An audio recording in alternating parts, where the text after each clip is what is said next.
लोकसभा चुनाव के 3 दिन पहले सुरक्षा बलों को बड़ी कामयाबी मिली है। कांकेर के बेटिया इलाके में सुरक्षा बलों और नक्सलियों के बीच मुठभेड़ हुई, जिसमें 29 नक्सली ढेर हो गए।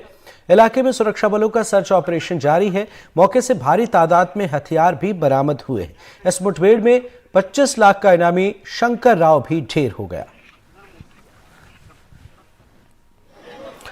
ये तस्वीरें बेहद खास है। लोकसभा चुनाव के 3 दिन पहले आप अंदाजा लगाएं कि यहां पर कांकेर के बेटिया इलाके में सुरक्षा बलों और नक्सलियों के बीच मुठभेड़ हुई और काफी वक्त तक ये मुठभेड़ चली, जिसमें 29 नक्सलियों को मार गिराया गया है। और इस ऑपरेशन में हमारे 3 जवान घायल हुए, जिनका मौके पर ही उन्हें स्वास्थ्य लाभ के लिए तमाम सुविधाएं मुहैया कराई गई और भारी तादाद में 29 नक्सलियों के खात्मे के साथ ही भारी तादाद में हथियार बरामद हुए। इस मुठभेड़ में सबसे खास यह है कि 25 लाख रुपए का इनामी शंकर राव, जो कि एक कमांडर के तौर पर था, इनका बेहद खास आदमी था, वो बेहद खास एक नाम शंकर राव, जिस पर 25 लाख रुपए का इनाम भी घोषित किया गया था, उसे भी मार गिराया गया है। और शंकर राव के अलावे 28 और यानी कुल मिलाकर 29 नक्सलियों के खात्मे की खबर सामने आई। आईजी ने इसकी पुष्टि की है और 3 हमारे जवान घायल हुए, जिन्हें उस वक्त पर वहीं पर सुविधा मुहैया कराएगी स्वास्थ्य की, और बाद में उन्हें अस्पताल लाया गया। ये तस्वीरें आपको दिखा रहे हैं कांकेर की है, जहां मतदान के 3 दिन पहले सुरक्षा बलों का ये बड़ा ऑपरेशन, अब तक के बड़े ऑपरेशन के तौर पर इसे देखा जा रहा है और 29 नक्सलियों का खात्मा हुआ है। सबसे पहले अब नक्सलियों के मामले को लेकर डिप्टी सीएम विजय शर्मा ने क्या कुछ कहा है और अब एक्शन के बाद ये जो एक्शन हुआ है, 29 नक्सलियों को मारा गया है, उनका क्या कहना है वो आपको सुनाते हैं।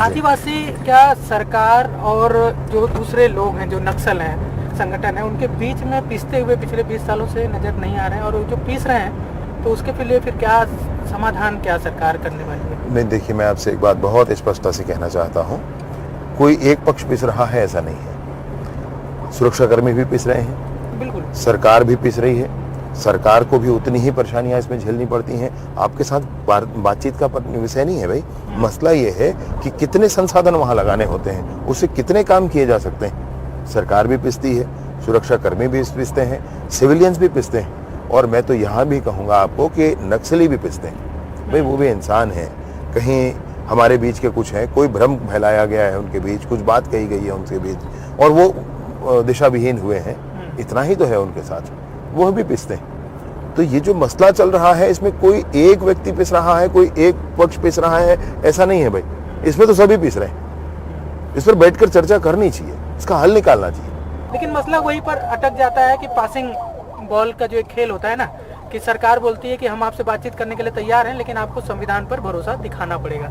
वो कहते हैं हम भी बातचीत के लिए तैयार हैं, लेकिन आपको फोर्स की आमद रोकनी पड़ेगी, जंगलों में सर्चिंग रोकनी पड़ेगी, जो भी उनके शर्त आ जाते हैं कि कैंप डैम न बने, ना इधर से बात बनती है ना उधर से बात बनती है। तो आखिर इसके लिए ब्लूप्रिंट क्या होगा? विष्णुदेव जी की सरकार का स्पष्ट संकल्प है कि बस्तर के गांव-गांव तक विकास की गंगा पहुंचनी चाहिए।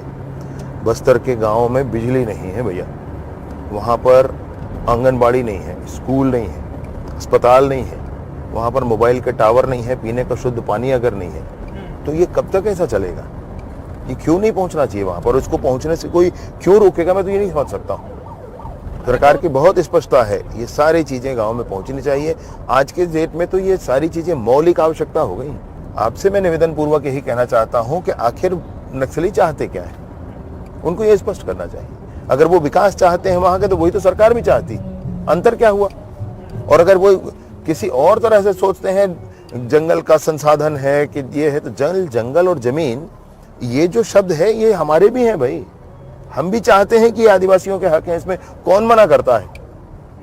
किस तरह से मना होता है? तो चर्चा और वार्ता का जो विषय है, कोई ये कहे कि आप 6 महीने फिर जाकर उधर करो, फिर ये ऐसे बात थोड़ी होती है भाई। बात करना है तो बात करिए, आप क्या चाहते हैं वो बताइए, उसमें चर्चा कर सकते हैं, कोई मसला थोड़े है। कोई मध्य मार्ग के बारे में सोच रही है सरकार कि ठीक है कि दोनों के बीच में कोई किसी को प्रतिनिधि बनाया जाए जो उन तक भी जाए? साहब, अगर हम वीडियो कॉन्फ्रेंसिंग पर चर्चा की बात करते हैं तो सारे पुराने ऑप्शन तो खुले ही हुए हैं ना, उसमें ना ही तो है ही नहीं। किसी भी तरह से बात करना चाहें बात करने के लिए तैयार है। पूरा समूह नहीं, एक छोटा समूह बात करना चाहे, सरकार बात करने के लिए तैयार है। व्यक्ति भी बात करना चाहे तो सरकार विनम्रता से हाथ जोड़कर बात करने के लिए तैयार है। सिर्फ बात यह है कि खून खराबा खत्म होना चाहिए।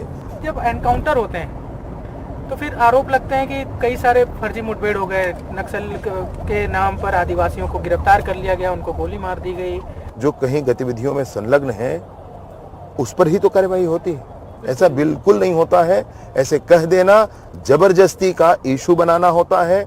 शहरों में बैठ करके जबरदस्ती बयान जारी करके लिख करके कुछ भी कहना होता है, ये बिल्कुल गलत है। बस्तर के विकास के लिए ब्लूप्रिंट क्या है, सुरक्षा के साथ साथ विकास की अगर हम बात करें तो? माननीय विष्णुदेव साय जी की सरकार ने बहुत स्पष्टता के साथ सारे विषयों का निर्णय किया है। एक अच्छी पुनर्वास नीति भी सारे नक्सली साथियों के लिए, उनके जितने साथी हैं उनमें से व्यक्तिगत कोई आए, कोई छोटा समूह आए, कोई बड़ा समूह आए, वो भी लेकर आने वाली है। साथ ही साथ बस्तर में स्थानीय नेतृत्व के आधार पर विकास आगे बढ़े, इसका भी निर्णय विष्णुदेव जी की सरकार ने आगे करना है। नक्सलवाद को तो बस्तर से समाप्त होना ही है, तो कोई संशय नहीं।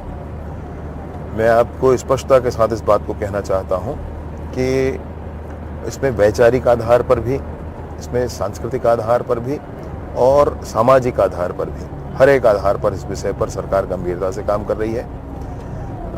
फोर्सेस को जो काम करना है भैया वो अब भाई हत्याएं हो जा रही हैं लोगों की, धमकाया जा रहा है लोगों को, तो वहाँ तो कुछ करना पड़ेगा फोर्स को। ऐसे खड़े होकर नहीं देखा जा सकता। मैं सोचता हूँ कि बहुत से लोग, जितने लोग नक्सली बनकर भी सब कुछ है, उसमें बहुत सारे लोग तो मजबूरी में हैं।